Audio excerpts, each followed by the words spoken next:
एक एक साधारण लड़की, असाधारण सपने। सन 1412 में फ्रांस के डोमरेमी गांव में एक साधारण किसान परिवार में जन्मी जोआन ऑफ आर्क बचपन से ही दूसरों से अलग थी। जब अन्य लड़कियां घर के कामों में व्यस्त रहतीं, तो जोआन चर्च में जाकर प्रार्थना करना और देशभक्ति की बातें करना पसंद करती थीं। उस समय फ्रांस और इंग्लैंड के बीच 100 साल का युद्ध 137 से 1553 चल रहा था।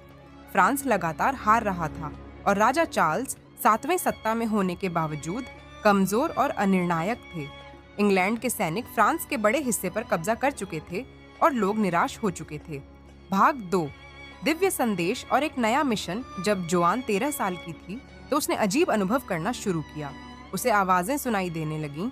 कभी कभी उसे रोशनी दिखाई देती और कभी कभी उसे ऐसा लगता कि कोई उससे बात कर रहा है।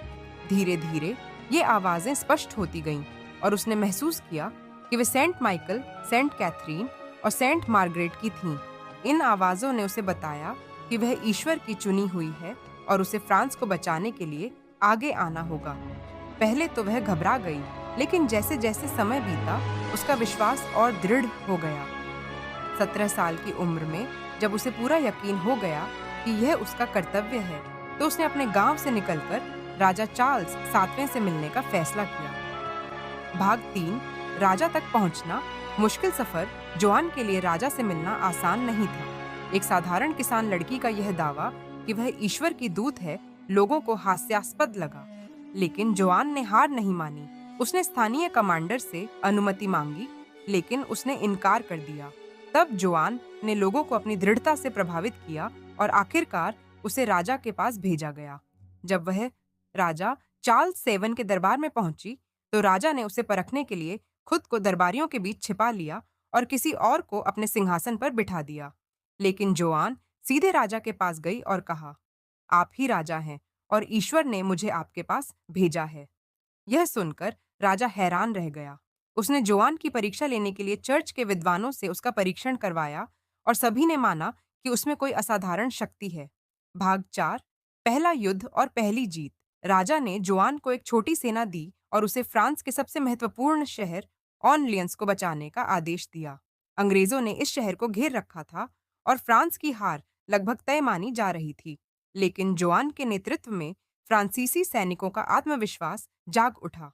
जब वह सेना के साथ युद्ध भूमि में उतरी, तो उसका साहस और विश्वास देखकर सैनिक प्रेरित हो गए। कई दिनों तक भयंकर युद्ध चला और अंततः फ्रांस की सेना ने अंग्रेजों को ऑर्लियंस से खदेड़ दिया। यह जोआन की पहली और सबसे बड़ी जीत थी, जिसने पूरे फ्रांस को हिलाकर रख दिया। भाग 5। राजा को ताज दिलाना।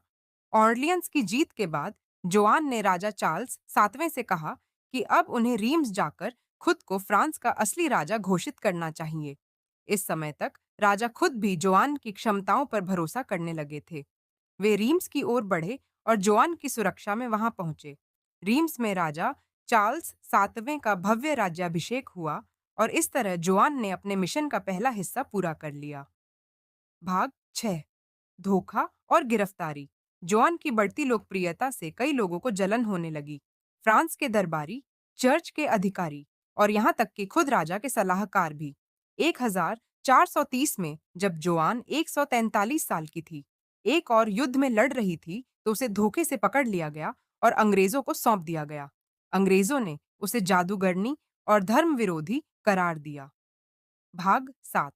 मुकदमा और बलिदान। अंग्रेजों ने उसे चर्च की अदालत में पेश किया और उस पर झूठे आरोप लगाए। जोआन ने साहस के साथ अपना बचाव किया, लेकिन अंग्रेज पहले से ही उसे दोषी ठहराने का फैसला कर चुके थे। 1431 में मात्र 19 साल की उम्र में उसे जिंदा जला दिया गया। लेकिन मरते समय भी उसने कहा, फ्रांस जिंदा रहेगा और ईश्वर मेरे साथ है। भाग 8। जोआन अमर हो गई। जोआन की मौत के 25 साल बाद चर्च ने माना कि उस पर लगाया गया मुकदमा गलत था। 1920 में उसे संत की उपाधि दी गई और आज वह फ्रांस की राष्ट्रीय नायिका मानी जाती है। शिक्षा, विश्वास और साहस से कोई भी बड़ा बदलाव ला सकता है। कभी भी अन्याय के आगे मत झुको, भले ही पूरी दुनिया तुम्हारे खिलाफ हो। अगर आपके इरादे नेक हैं, तो भले ही लोग आपको गलत समझें, इतिहास आपको सही साबित करेगा। आज भी जोआन ऑफ आर्क की कहानी पूरे विश्व में प्रेरणा का स्रोत बनी हुई है।